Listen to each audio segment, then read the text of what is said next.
Naging usapan na naman ang PBB housemate na si Caprice matapos piliing hindi makinig sa komento ng mga netizens mula sa outside world.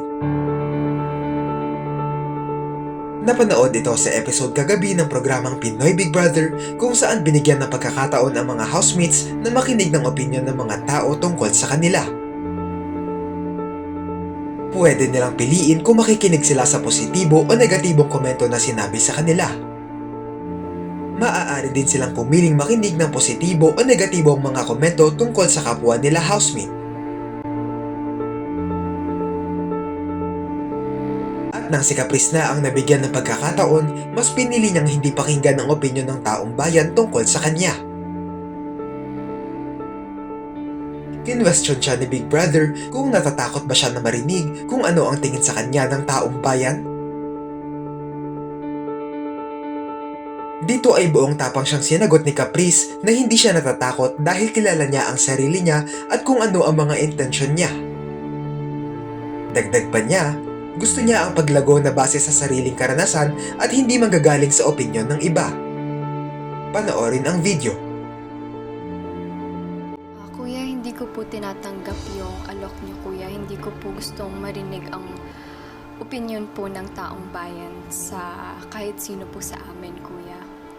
Dito lang po ako. Anong dahilan? Ako po, kuya, gusto ko pong makapili po ng isang kapuso at isang kapamilya po na karapat-dapat pong lumaban para sa ultimate aid po, kuya, nang hindi po naririnig ang opinyon ng iba, kuya. Pati na rin po ang opinyon sa akin, kuya, dahil mas importante po yung pakikisama ko sa kanila dahil alam ko pong mas kilala ko po sila, kuya, dahil nakasama ko po sila sa isang bahay, kuya.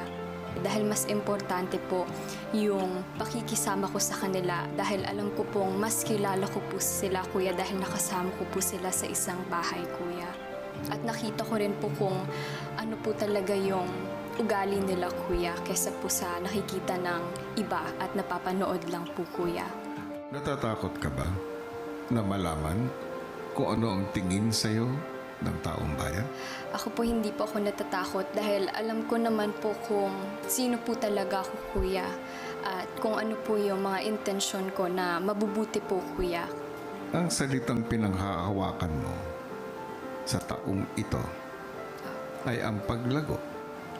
Hindi ba't mas lalago ang isang tao kapag nakakarinig siya ng opinyon ng iba? Yung paglago po na gusto kong mangyari ay through experience po, kuya. Hindi po yung paglago na manggagaling po sa ibang tao o opinion po ng ibang tao, kuya. Yung sarili ko pong mistakes, kuya. Yung paglago po na gusto kong mangyari ay through experience po, kuya. Hindi po yung paglago na manggagaling po sa ibang tao o opinion po ng ibang tao, kuya. Yung sarili ko pong mistakes, kuya. Naiintindihan ko, Caprice. Salamat po, kuya. Inulan ito ng magkakahalong mga komento. May mga nagsabi na playing safe si Caprice at natatakot na harapin ang opinyon ng ibang tao sa kanya. Samantala, may mga humanga naman sa kanya dahil sa galing niyang sumagot.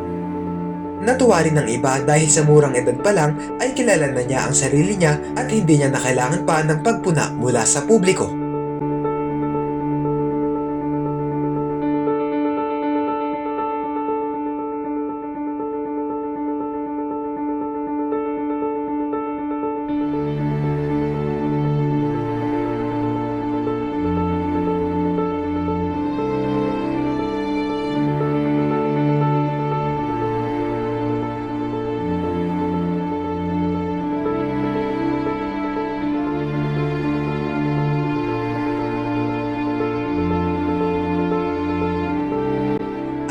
Ang masasabi niyo rito?